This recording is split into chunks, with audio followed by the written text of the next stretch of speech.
a stepfather alleging that he emotionally abused a stepdaughter where there's no allegation that that placed his own children at risk. Yeah? You get that? We'll come back to that when we talk about Briceño, and we'll see if it makes more sense then. So, there's your demur page. This is for you guys to take home. When Ms. Hannigan realized that there was a demurrable allegation in the petition, she had to decide when to inform the court that she was demurring for the next Starbucks gift card. What did the judge say right before Ms. Hannigan demurred? Anybody? Enter to waive reading of the petition. And enter a general denial. And Ms. Hannigan could not enter a general denial because she was demurring. So she said, no, Your Honor, I'm demurring specifically to C. That means you do not enter a general denial to the whole petition. And she invited the bench to set a briefing schedule. The bench officer set a briefing schedule. As soon as Ms. Hannigan filed her demur, county counsel called her up and said, yeah, we give in. Next, we read the detention report. Let me tell you, every single embarrassing moment I've ever had at a detention hearing was because I was lazy in reading the detention report. Either I thought I got it, you know, at page 10, and I didn't read page 11, or I, let myself get distracted while I was reading it.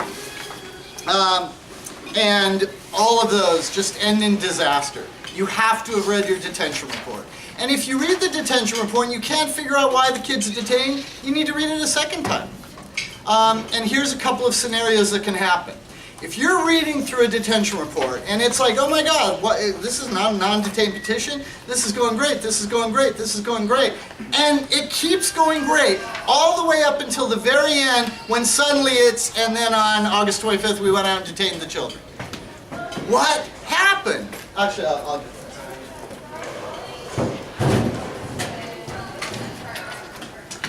So one thing you need to know, and you would know this if you had read A Culture of Fear by our social worker investigator Melinda Murphy, you would know that oftentimes the social workers get trumped by their supervisor.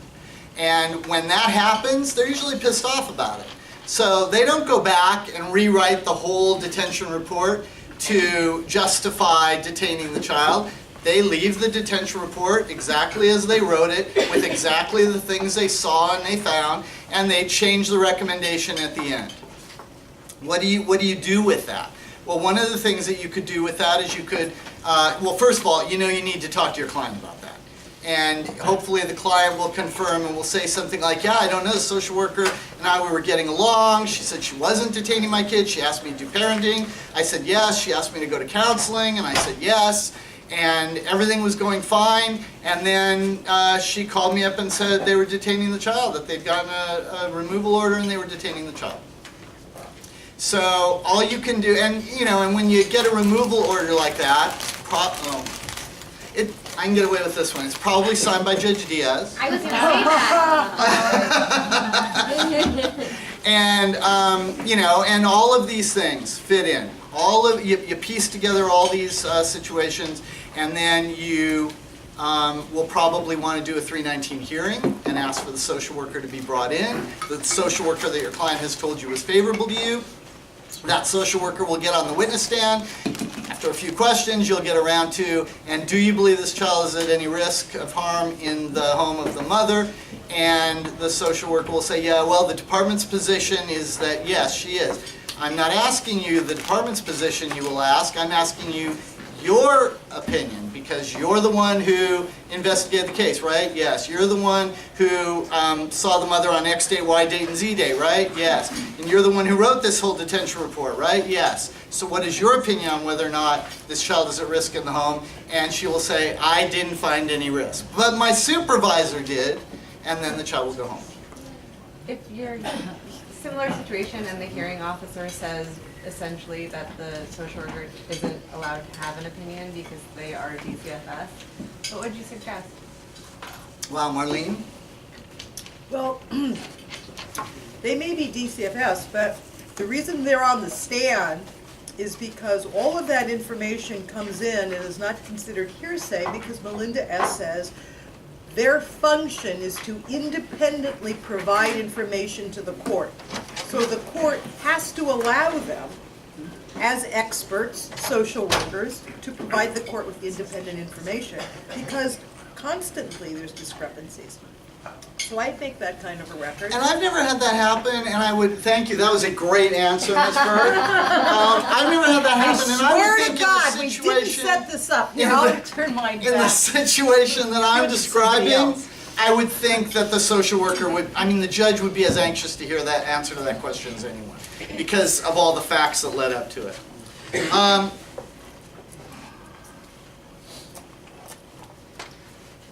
So the title of this training, I don't know if you got it, was Storytelling at Detention Hearings. And the reason I call it that is because I think that when you're, for any kind of lawyer, the lawyer who tells the best story usually wins. And when I define the best story, I'm talking about the story that incorporates all of the facts.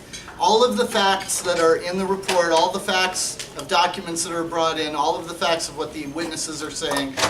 The best story will incorporate all of that. And this is just my theory. This isn't something that a lot of people might agree with, but I believe that most people tell the truth. Especially when they are under oath, most people are telling the truth as they perceive it. So you always want to figure out a story that explains how people might be misperceiving something, or how they saw one thing and thought they saw another. In any event, you want to tell a story. And one of the best ways to learn how to tell a story, there's a book called The Writer's Journey, and I recommend it to everyone. But I just want to read to you a little section of the table of contents, and think about it in light of what we do at court at detention hearings. All these adventure stories start in the ordinary world. There is a call to adventure. There is a refusal of the call. There is a meeting with a mentor. There's crossing the first threshold. There are tests, allies, and enemies. There is an approach to the inmost cave. There is an ordeal. There is a reward. And there is the road back. When I read that, and it was, after I'd come home from a day of doing dependency work, I thought, wow, that is exactly the journey our clients take. Going back to the detention report, when you're reading the detention report, ask, where does the author of the report think they've made their case for detention? If you're having a hard time figuring out what's going on in the story, ask it from that point of view. Try to see it from the social worker's point of view. And then once you've read the detention reports, you're ready to talk to the client. Okay. When you talk to the client, I believe that we are professionals. We are providing a service to our clients. Maybe it's not exactly like Nordstrom's, but I do think we need to be concerned with customer service. Customer service is a part of any business. I'm as guilty of this as anyone. I'll say good morning to my colleagues and give them a nice smile. And then when it comes time to talk to my clients, first of all, I shout out their name, like right in front of God and everybody. And then they, after looking to see who's looking, they wander on over to me. And usually I mumble, my name is Dennis Smeal and I'll be your lawyer today, as I'm looking through the paperwork, But what I'm advocating, actually what I want to tell you is, a little story. One time I did not do that. One time I actually had my wits about me was when I had to meet with a new client on an F case. And I don't know why I wasn't my normal, not rude but certainly not nice self. But I had it together enough that the first words out of my mouth were, first of all, my condolences on the passing of your son. And he took my hand. And he didn't really shake it so much as he just held it. And his eyes teared up, and he said, that's the first time in this entire ordeal that anybody has approached me that way. Thank you so much. And this guy, who had every single report written about him up to this point, was that he was aggressive, he was mean, he was rude, he was an asshole. I never, ever saw that side of him. and his behaviors changed with other people as time went by. I never, though, saw that side of him once. So for the next Starbucks gift card, complete this sentence. Whether you are among the South Foray of Papua New Guinea or the Minangkabau of Sumatra, your client is much more likely to perceive you as sincere, honest, friendly, and approachable, increasing the odds of a successful client interaction if you contract your zygomatic major muscle and your orbicular oculi simultaneously, producing what is commonly known as... Eye contact. Smile. Oh wait, who said smile? Smile. Who else said smile? There's another smile over here. All right, it's Rosetta. Pass that down to Rosetta. Rosetta, make sure you get this. And there's a good example. Now, this is actually not just, you know, a fun aside. Well, actually, let me walk you through this. It has major benefits for the person who is delivering it as well. I see a lot of you are enjoying the benefits right now as we speak. But let's actually walk through this. Squint as hard as you can.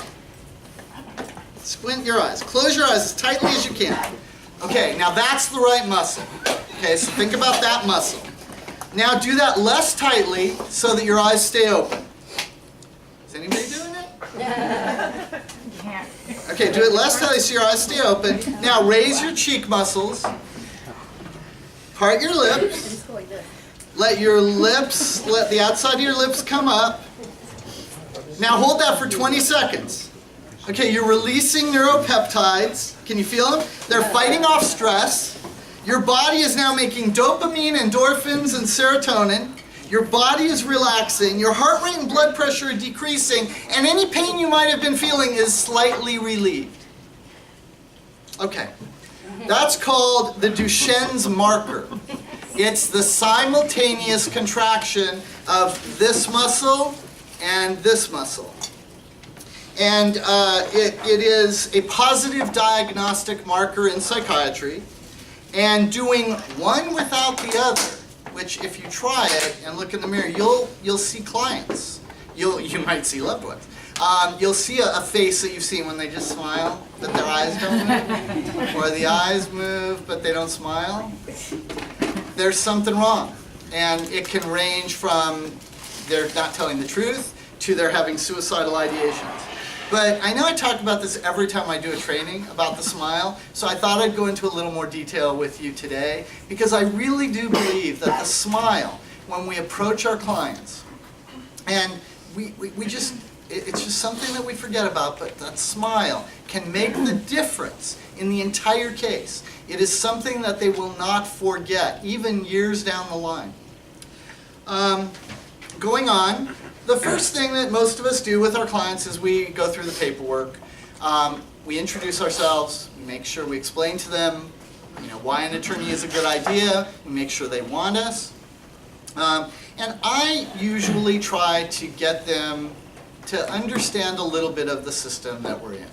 And there are two ways to approach this. We had an attorney who used to work for us who would approach every single client and tell them, this is a fucked up system. The social workers are all liars and cheaters and thieves. They're trying to steal your children. And I am the only person who's ever going to tell you the truth.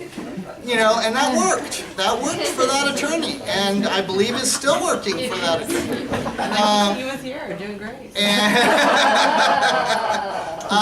Not my way, not my style. And again, that's worth mentioning.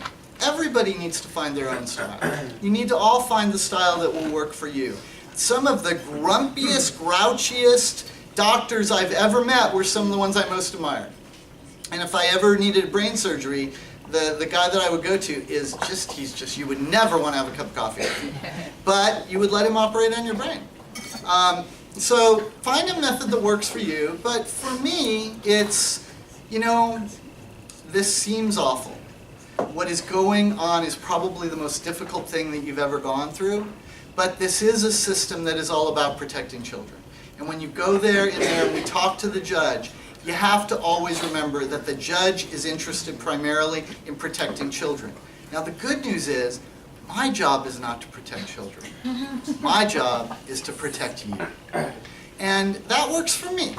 Maybe some variation, maybe some combination of the two will work for you. But please come up with something, and you'll know it when you've stumbled upon it, because you will feel that bond. Sometimes my clients just laugh with me, sometimes they fist bump me, but you'll know when it's happened. They will respond. If they're just sitting there and they're not responding, something is wrong. I don't know what it is, but something's wrong. Okay, so then you go on to the paperwork. The next handout is called the dependency papers. The notice of advisements, I understand that's not used in every firm, so I just explained what it's for us, for whatever firms use it. There are only a couple of things I want to talk about on here and really hammer home. And one is the importance of the emergency phone number. There are very few cases that a year down the line, the client still has the same phone number as they had at the detention hearing. And if we have nothing else to use, we just can't reach them. You may find yourself calling caregivers. You may find yourself calling therapists. You may find yourself calling you don't want to call a parole officer and key him in that you can't locate your client. So you would think twice about that. But you're going to do a lot of work at some point down the line, and it takes 30 seconds to get that second name and phone number. So please, please, please get that phone number. Also, there's no excuse for a client not giving an address. At worst, there is always general delivery. And the way you find general delivery is ask them what city they live in, Google general delivery in that city, and it'll pop up exactly what the address of the post office is. Because if it's another, like in Los Angeles, it's on Main Street. And it's not the big post office that you would think it is next to Union Station. It's actually a littler post office on Main Street, but you just use that zip code, and here's what general delivery does. They hold your mail, they hold anyone's mail for 30 days. And if you show up with ID, you claim your mail. And homeless people use it all the time. Your clients can use it if they have to. The other thing I wanted to be sure to talk to you about was it's under the section called release. Lots of times when I'm talking to a client, this isn't at a detention hearing usually, but let's say it is, and the client says, I've done therapy, I've done 6 months of therapy, my therapist would come here and testify to how I've resolved all those problems that they're alleging. You can pick up your phone and you can call that therapist. Now, some of them will say, HIPAA requirements prevent me from talking to you. And that is bullshit. And I have given you the link to the New York Times article, which also contains lots of other links to the HIPAA laws. But the bottom line is that such providers may use their professional judgment to disclose pertinent information if it's in the best interests of the individual. And if you tell them, listen, I've got your client standing right here next to me, and if I can get you to confirm that she's been in this therapy and I can make that representation, or you don't tell them, but get your ass subpoenaed here for a 319 hearing, or a 320, well no, 319 hearing, then they can give you the information, confirm how long the client's been going, and once they get over that hurdle, they realize that it's your client's children at stake, they usually will give you a lot of good information. They're often not happy about HIPAA at all. There's one form that you should add to the bottom of this that I forgot, and that's of course the relative caregiver form. I forgot it on here because half the time I forget it in real life. So, I am not telling you guys, that you're making these mistakes and you're not doing these things right. I am out there not doing these things right and making these mistakes every single day. And there's the proof. And just the one last issue about that mother's paternity questionnaire is hopefully everybody's gotten the memo now that Judge Greenberg has decided that that's the form that will be attached to the juvenile custody orders as the order confirming number 9 on the JV 200. Ladle made that happen. So thank you all for continuing to stay on your judges and advocate for something we did finally convince the bench that the JV 501 is not designed for this court, it's not meant for this court, and it exposes our clients to child support that's collected not from a custodial parent, but child support that's been paid to, group homes, which can amount to as much as $10,000 a month that they're expected to pay for or reimburse, where their child may have been abused or neglected. So, the notice of change of mailing address also, remember, you fill one out, you have to give a blank one to your client, so that they at least have it, and that might remind them when they change their address that they need to drop one off back at the court. Okay, so let's get back to the storytelling. So you're talking to your client, and let's take the easiest situation first. There's gazillion pieces of evidence that your client hit his kids and caused broken bones, and 18 witnesses, and it happened at a big party, and he comes in and says every single one of them is lying, it's a global conspiracy, and you need to go in there and tell the judge that. And if you don't tell the judge that, I'm firing you. That's what I want. And that happens. Sometimes that happens. You will try once to explain to him that might not be the best idea, that will not put him in a position of people who are getting their children back. But if that's his position, that's his position. Please, please, please, show with your tone of voice, with your attitude, and with the words you use to the judge that this is not you presenting all of this. The judges, for better or for worse, are also judging you. They're judging all of us. And if we're going in there and making batshit crazy arguments, they are not going to listen when we have a client that we're damn determined to get their kid home that day. So, make sure that you can use the code words. And does anybody know actually for a Starbucks card, what would be the code words to let the judge know that this is not you talking? Yes, Ms. Rumpeka. My client's position is... Exactly. Please pass that down to Ms. Rumpeka. It's as simple as that. That's all it. I often say my client wants the court to know, that there is a global conspiracy in effect against you. And again, don't go out of your way. I'm kidding. Don't go out of your way to repeat the most ridiculous parts of your client's claim, but do repeat the parts that are sane. My client believes that a lot of people have gotten together to lie about him, and that's why we're here today. That takes what he's saying and makes it sound like, well, maybe it's even reasonable. So that's a pretty simple situation. But now, what about when your client tells you a story that is not batshit crazy, but that directly contradicts everything in the detention report? I know I've been guilty of this myself. I actually have found myself trying to convince my client that the social worker's right. I think it's just human nature. I admit this failing to you, my colleagues, because someone else might share it from time to time. It is incredibly tempting when we get that detention report to believe what we're reading. I think that's just human nature. We want to believe what we're reading when it looks like it's an official document. We want to believe that social workers are telling the truth. In fact, most of them probably are. Again, telling the truth as they perceive it, filtered through their training, filtered through their life experiences. But when my client tells me a story, I think now, every day, I'm getting better and better at listening to that story, at trying to find the evidence to support that story, at even something that might sound kind of ludicrous, really trying to go there and keep asking questions. That's why when I'm training our attorneys, we have 3 rules. The number 1 rule is... No. Be curious. Joe Mellis, be curious. It is be curious. That is the number 1 rule for our work.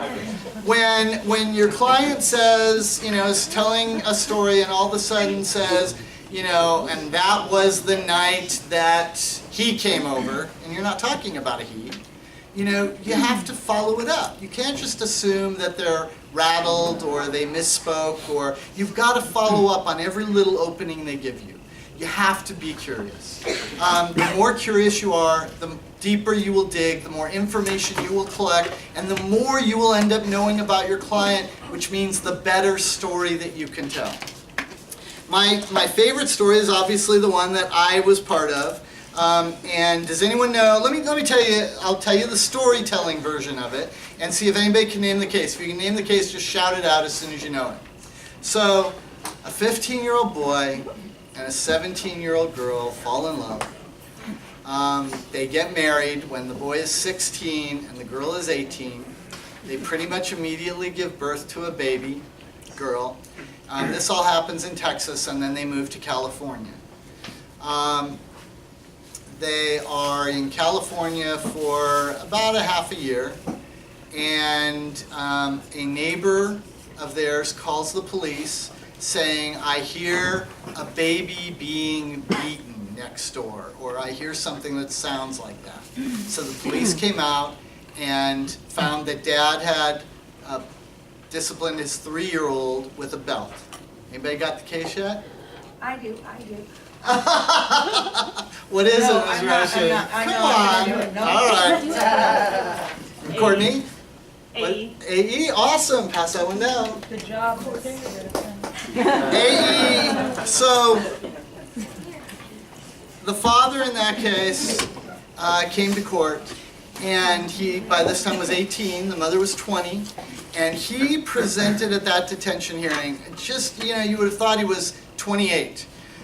There's this thing, I guess, about some kids, some young people who actually get married. They actually want to make a home, and they're very responsible and so serious. And he was just an incredible young man. And I wanted very, very much for him to be allowed to move back in his home. The social worker had already made him leave the home. He'd gone willingly. And on the day of the detention, I talked to him. I got his whole story. He was already very committed to learning how to discipline better. He already knew that, the reason why it wasn't a good idea to hit his 3-year-old with a belt is because when 3-year-olds disobey you, it's usually because they're frustrated that they can't express what they're feeling with their words, so that's why they're acting out. He already knew that. He told me that at the detention hearing. So my response to this, I had this story all put together. So I said, you need to continue learning more. I'm going to set this for a no-time waiver trial. I knew that it wasn't my courtroom, of course. So I I was setting a no-time waiver trial for my attorney. A little present. As one of those little presents that you get from Dennis when you come back from vacation. And I had told him, you're not going to have time to complete a parenting class. Get a book. Read the book. I recommended a couple to him that I knew were good parenting books. I said, read that. I need you to get on the witness stand when we come back here in 3 weeks, and I need you to testify to everything you learned in that book. And it needs to be at least, I always tell them this, 5 things that you wouldn't know before. You can't say, I deal with anger by counting to 10. No, that's something we learned in kindergarten. I need you to talk about 5 things along the lines of what you learned about why 3-year-olds may misbehave.